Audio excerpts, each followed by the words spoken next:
بەناوی خۆی بەخشندەی میهرەبان سڵاو ئازیزان لە بەژمارەی ئەم جارەدا باس لە بە سەربازگەکردنی کۆمەڵگە و ئاماری هێزە ئەمنیەکانەکەین لە هەرێمی کوردستان.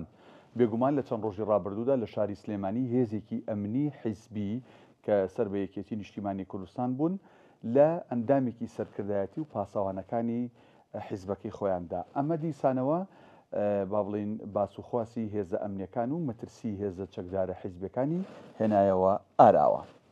ژمارەی هێزە ئەمنیەکان لە هەرێمی کوردستان طبعاً 332,345 کەسن. ئەمە بەپێی با بڵین راپۆرتێکی دیوانی چاودێری دارایی هەرێم کە لە ساڵی 2024 ڕایگەیاندووە. بەم شێوازە وەزارەتی ناوخۆ 151,490 کەس، دەستگای ئاسایش 33,633 کەس، وەزارەتی پێشمەرگە 138,690 کەس، هەروەها ئەنجومەنی ئاسایش 8,674 کەس کە هەر هەموویەکاتە 332,345 کەس لە هەرێمی کوردستان با بڵین هێزە ئەمنیەکانن کە هەندێکیان لە با بڵین وەزارەت و دامودەستگاکانی حکوومەتە ڕێکخراون، هەندێکیشیان سەر بە دوو حیزبی دەسەڵاتدارن لە هەرێمی کوردستان.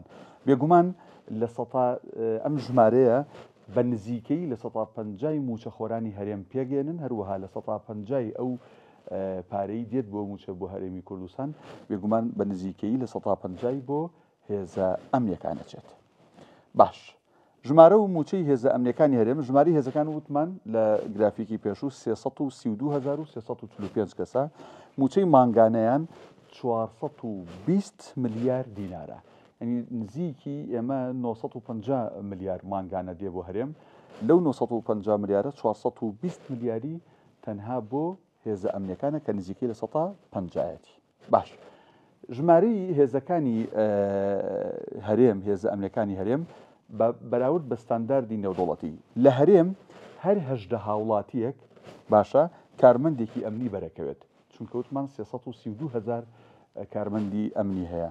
بەڵام لە ڕووی ستانداردا ئەبێ هەر 300 کەسێک لە وڵاتێکە یەک کارمەندی بەرکوێ. 300 لەکوێ و 18 هاوڵاتی لەکوێ، یعنی لە هەرێمی کوردستان هەر 18 هاوڵاتێک هێزێکی ئەمنی بەرەکەوێ، بەڵام بەپێی ستانداردی جیهانی ئەبێت هەر 300 کەس یەک کارمەندی ئەمنی بەرکەوێ.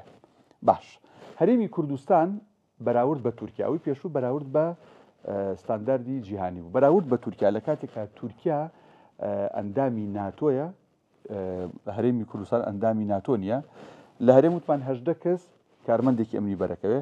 لە تورکیا هەر 94 کەسێک باشە یەک کارمەندی ئەمنی بەرەکەوێ، واتە لە تورکیاش زۆر ژمارەکە زیاتر لە کاتێکە وتمان تورکیا ئەندامی ناتۆیە. ئەمەی باسمان کرد بە سەربازگەکردنی کۆمەڵگە و ئاماری هێزە ئەمنیەکان بوو لە هەرێمی کوردستان.